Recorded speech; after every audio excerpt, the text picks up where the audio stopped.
All right, welcome to Believe in Rams, presented by FanDuel. Erin Coscarelli back with my very successfully done preseason game one in the books, the broadcast for the CBS local network.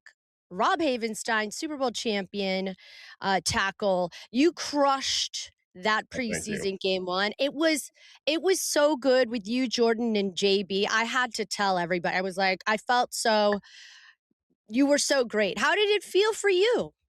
Yeah, it was definitely different being on that side.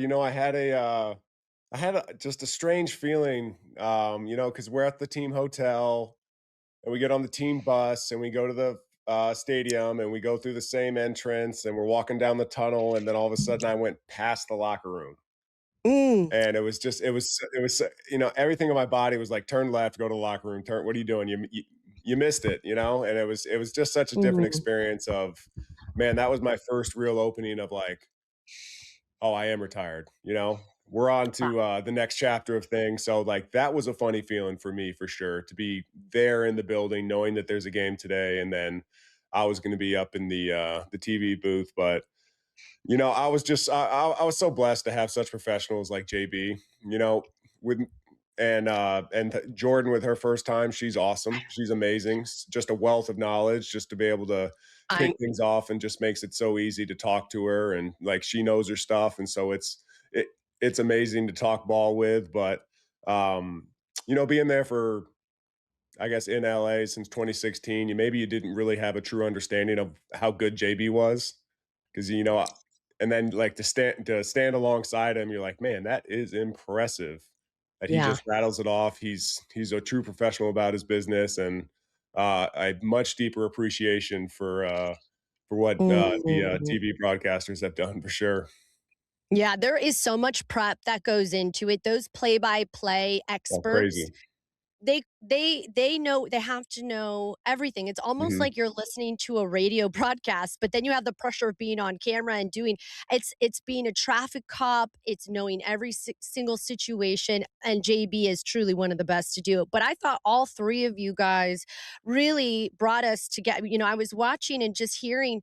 I think the added value of your perspective is so insightful because you've been with the team for so long, and your ability to storytell from just literally coming off the field and retiring this past February. It was really interesting, and I thought it was a very good broadcast for not just the hardcore Rams fans, but for a casual listener. I thought all three of you guys really brought people together in a way where it wasn't talking, people at home want to be educated. We want to actually just know what you're thinking at the end of the Sure. day. And I just felt like we were all sitting at a bar having a beer, and we were just talking shop about the Rams in the preseason game. And what a good game to Oh, kick things off amazing. with, huh? What were your Uh, thoughts? my thoughts were kind of what everyone else has been saying. It's everything looked clean, everything looked good. The game was well managed from coordinators calling the game, and obviously an offensive coordinator usually calls the game, but we all know that runs through a Sean McVay head coach. So to have your coordinators call the game, to have two different defensive coaches call the game, and everything kind of work and gel together, and it was clean, and pre-snap penalties were at a minimum, guys were running and playing hard, and just some of the things that I've seen like successful teams with the Ram do jumped off on the tape, especially watching the replays and stuff like that up in the booths, to where it's the coaches they're doing exactly what they're doing. They're teaching all those young guys all the true fundamentals of what it means to be a Ram. Yeah, you're right, and that was actually another thing I found really enjoyable was when you guys kicked it down to Chris Shula, Yep. Shieldhouse, and just kinda, Coach Rags, you were funny with him. They just all really warmed up to having you now in the booth and talking from a different perspective because, Sure. yeah, I mean, you're up top, you're in the press spot, you're in that broadcast booth, and you're looking down, and there's just, even though it's the preseason and Coach McVay does not start his starters, I always say if you don't understand if you don't know that preseason matters, then you just don't understand preseason, because there are still so many interesting storylines for the Rams in the preseason. And those questions I'm going to fire your way, sir, because question number one that I have, so Stetson had, he had, obviously he didn't play for the majority of the game, and Coach McVay even said he wasn't sure leading up to the game he was even going to play Mhm. Stetson. So then I wanted to know, what did that actually mean? And now that we had such a great performance out of Ty Simpson, Coach McVay, I believe yesterday, per the transcript, says he has yet to make a decision. He was making a decision on who gets the start at quarterback from Tuesday's practice and then Thursday's joint practice with New Orleans. If you can help us read between the tea leaves, when he takes out Stetson, is that because he's happy with what he's seen? Or obviously, we thought Ty Simpson was going to get the start in preseason all along, and then he kind of made that last minute switch. What do you make of that situation? Yeah, it's I think you got to look at the body of work. To crown Ty Simpson the immediate backup right away from a good first game, and good debut is probably jumping the gun a little bit, because you still have all of training camp, what has Mhm. transpired in OTAs, and just the collective amount of work that they have seen from a Stetson Bennett, um, where it's I was a little surprised at first when Stenson did get the start and he was playing, but Sean has been pretty active in saying that he has not made up his decision yet. And I think if this makes it a tougher decision on that, then I think that's a positive thing for the Rams. So I don't think he 100% knows. He's usually pretty solid on his who he thinks is going to go into the season, but there's always one or two guys that kind of show out and show up and make it really hard for him to either leave off the depth chart or leave off kind of that second teamer. But I think with Stenson getting pulled so early, they're still happy with him. They're still very excited about the growth and the progress and what he's shown in these couple of practices. And I think this was it Thursday's practice against the Saints, if I'm not. Yep, Mhm. I think that's going to be as telling as everything, because Mm, as like you said, the preseason does really matter, but when it comes to a Sean McVay led team, those joint practices are everything. mm. Those are his games for his guys. He's going to be throwing to the ones and twos that maybe didn't get a chance to play on preseason number one. So I think that's going to be as telling as everything. So to make a long story short, I think they're not quite decided. He's said that, and I think that's the God's honest truth, which is the good thing about Sean is he usually doesn't BS you too much. When he's Yeah. usually talking, it's usually pretty genuine.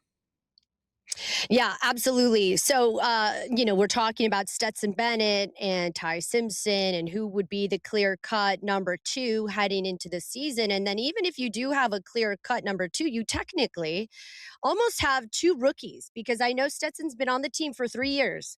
He took a little time away the first season, and then he never really quite became the backup. He was Jimmy Garoppolo filled in valiantly last season when Stafford was having his a back situation, and so one of the things with Stetson is he's never really had a lot of real reps, Hmm. aside from just sort of the moments he's had in the preseason. So and I told you I got to interview him last week. So I'm always sort of curious how to make of these situations when you've been on the team for a long time, the system, but you haven't had a lot of reps. Meanwhile, you're up against now a rookie who's got a lot of pressure on him, and he seems to be doing well, but just at the end of the day, it's a Sean McVay offense. It's just not easy. So Hmm. Stetson went three and out on his opening drive, and then led a 13 play, 73-yard scoring drive on his second series.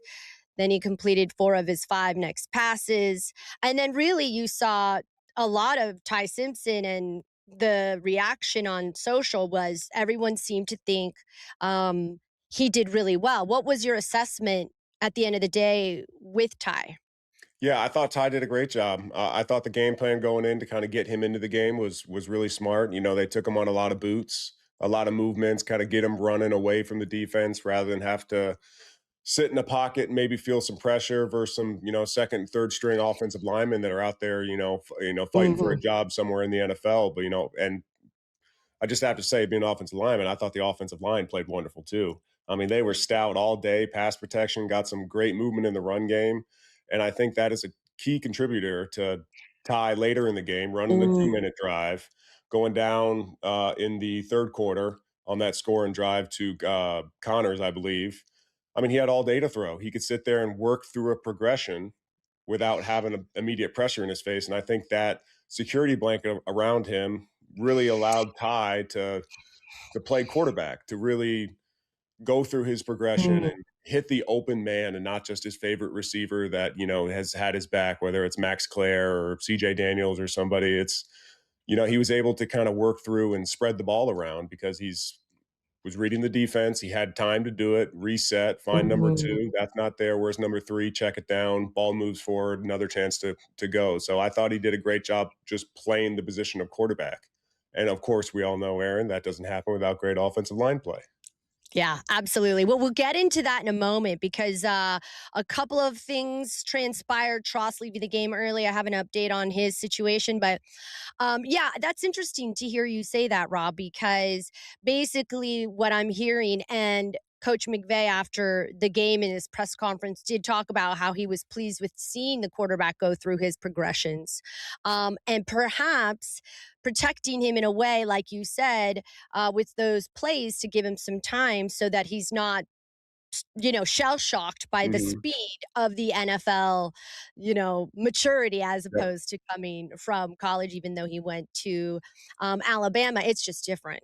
And so Yep. that's interesting. You're saying they kind of like eased him in with specific plays, making sure that he was given time so that he could kind of get comfortable because that's really what I saw. I saw him start to become confident Oh yeah. and much more comfortable with the rhythm, the timing, like you said, connecting with Max Klare, the rookie, the tight end. I believe he was a second round tight Mhm. end pick for the Rams. And then Dean Connors. I mean, people are That's comparing good. Dean Connors to CMC. What do you make of Dean Connors before we get into Max Klare? I'm curious your thoughts on him.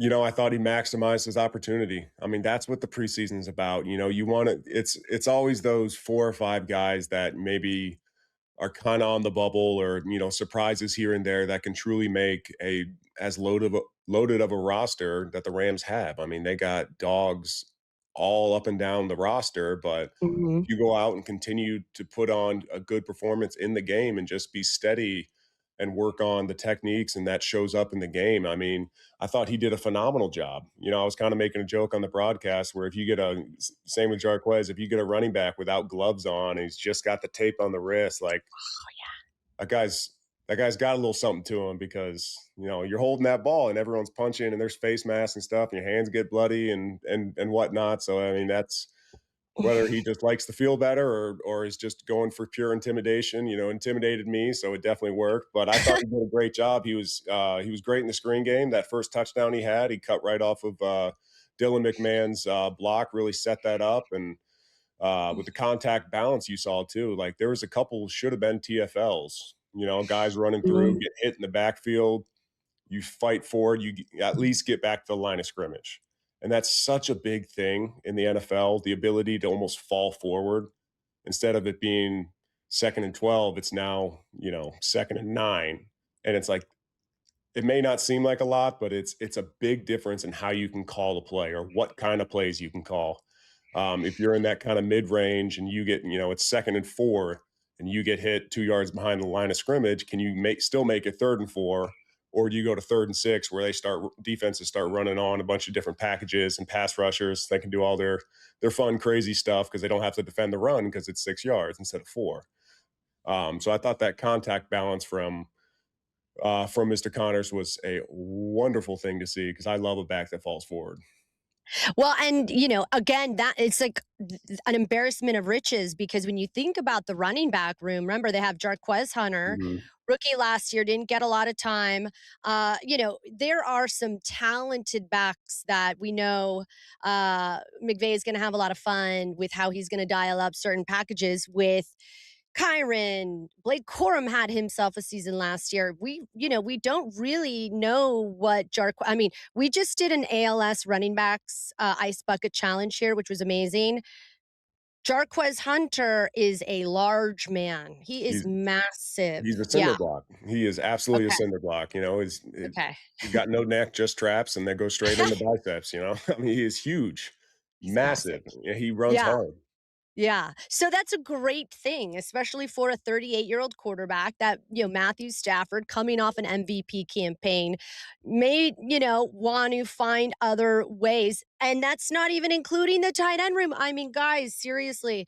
So let's talk about Max Klare because aside from the 2 touchdowns from Dean Connors, Max Klare became a very reliable target for Mhm. Ty Simpson. What did you think of him? Yeah, I thought the same thing. I mean, I'm gonna say kind of the same stuff because everyone seemed to be doing the right things. They were obviously, coached well, and the moment wasn't too big for him. But I thought he did a great job in the. I got to go back and actually look at the run game, but especially in the pass game, he was where he needed to be. He made an impressive one hand catch, kind of back behind him, and then still had the ability to get out of bounds on a 2 minute drive. I mean, that's that little details that win and loses your game in the NFL. And I thought he did a tremendous job in the pass game. And to be showing up like that, to have the secure hands to turn around and flip a big body back and one hand that thing away from the defender. I mean, that was as Mm. impressive of a play as I saw the whole time. And that what's cool about what you're saying is, again, yes, it's the preseason. McVay doesn't start his starters, okay. But this is also a very well coached opponent in Hmm. Andy Reid, I think, is the second longest tenured coach aside from McVay. I think He's Andy's the no, first, and it's and then it's Sean McVay. after that. Yeah, Yeah, exactly. No, yeah, I I think think it's they're one too. Andy's the longest tenured, and then it's McVay. But Andy Reid is Andy Reid. Like Oh he yeah, Big is, Red. yeah, exactly. And so he's also so to see that while yes, it's a preseason game, these pieces looked good so far. Preseason game one, I think just Coach McVay and his staff have done a very good job. And remember, too, they have new coach. They have, I think, they hired 10 new coaches this year to replace all the guys that went to different Hmm. teams. So, a well-oiled machine. It's certainly good things to see and say, but we're not through yet. So the Rams have their second preseason game. This one they're playing host to against New Orleans. They have a Thursday joint practice here. I believe it's here, yeah. Obviously, and we've said so many great things that we've seen. What do you want to see them improve on week 2 preseason? Man, I thought this really came down to pretty much exactly what Ty said in his post game speech. Ty comes out and he says like, how'd you feel you did today? And the best thing he said is it was one word, and he said progress. Make Mhm. good progress. And so that's Yeah. all we're looking for in week 2 is just keep doing the Mhm. little things you did right, and then just stack a little bit more on top of that. It doesn't have to be leaps and bounds because let's face it, Aaron, they played a good game. They won Yeah. against, like you said, a well coached Chiefs team with Andy Reid. And like you said, it still is the preseason, but you said this before, the preseason is so important Mhm. to the guys playing out there because that's their resume to make, if not the team they're on, 31 other teams that they want a chance to go play in the Mhm. NFL. So it's a massive job interview, and it means a whole lot to all those players out there playing. And it should really mean a lot to Rams fans and Mhm, people that are buying in on the Rams because think about it like this. I think the one of the big questions that we all have is whether they decide who is going to be the clear cut QB2.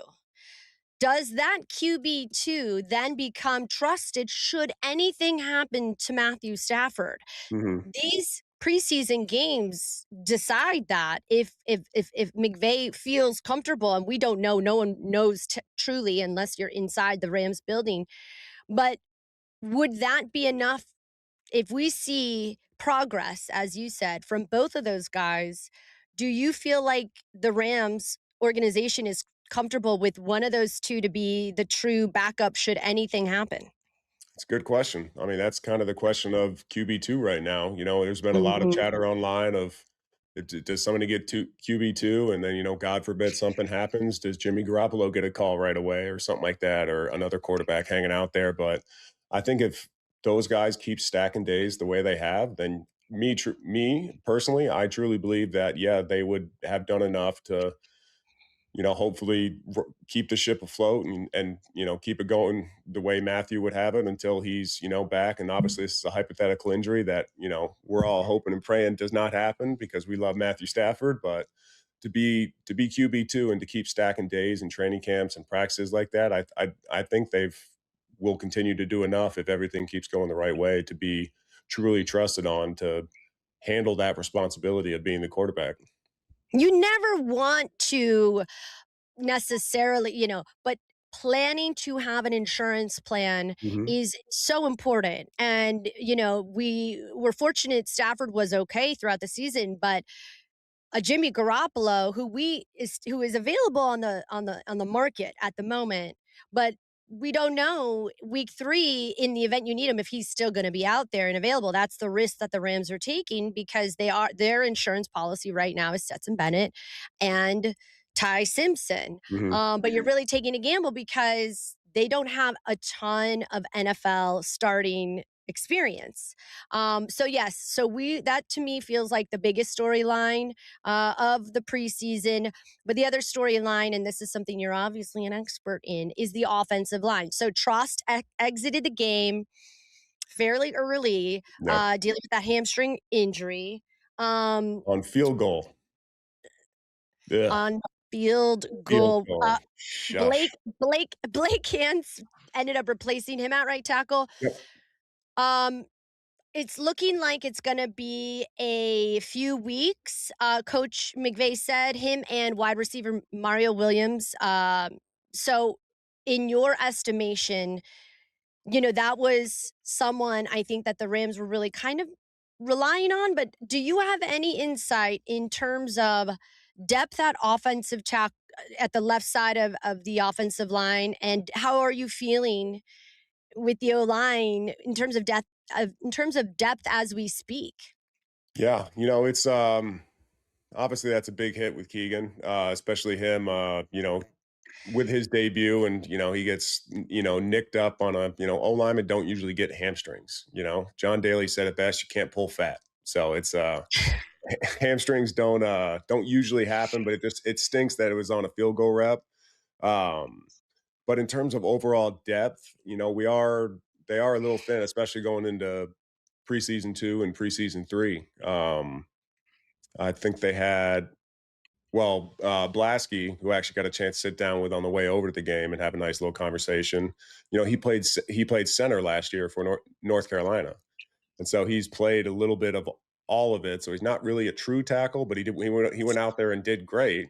Um, but in terms of like just overall depth and like true tackles out there or guys, that's what they play. And obviously, being a backup, you got to be able to play multiple positions. But you still got a DQ out there. Obviously, he didn't play, um, but man, it's starting to kind of wind down, especially when they're players that Sean had talked about. Potentially helping during the year and being a true second string somewhere where you're one snap away from going in there, and there's 5 guys on the offensive line that can go down at any point, and you want to play with all 5, but man, it's very seldom does that really happen. So hopefully he can get back up and running here pretty quick. And usually hamstrings take about a couple weeks, but he'll be back training pretty good here soon. He just won't be able to hit top end speed, but we're linemen. We don't hit top end speed very much, anyways. Fair point, fair point. I absolutely love getting your perspective, Rob Havenstein, on the second preseason game. You can watch him CBS with JB Long, Jordan Rodriguez. We are always so grateful to get your insight. And we're gonna have you tomorrow actually because you were able to secure Coach Dave Ragone, which I actually loved your interview with him. You didn't even know his name because he goes by what? Rags. He's Yeah, just he goes Rags. Coach, first name Coach, last name Rags. You guys have such good banter. You could tell that the coaches, obviously, you're beloved in this building. I'm here right now at Woodland Hills, and even every day I come to work, people are like jealous that I get to co-host a show with you. They're like, "Oh my god, I had no idea he's so good on camera." But no, Thank you. it's a lot of fun because I think your perspective. You're so closely dialed into the team. You're really good friends with some of those guys, and you can give us a perspective that I think otherwise we're just out here speculating. And I think it's always nice to have someone who actually really knows what it's like to deal with real pressure and injuries and Yeah. putting a team together because the season is fast approaching. FanDuel Sportsbook has the Rams favored, I believe, 3.5 against the Niners in Melbourne, which is a whole nother Oh man, conversation.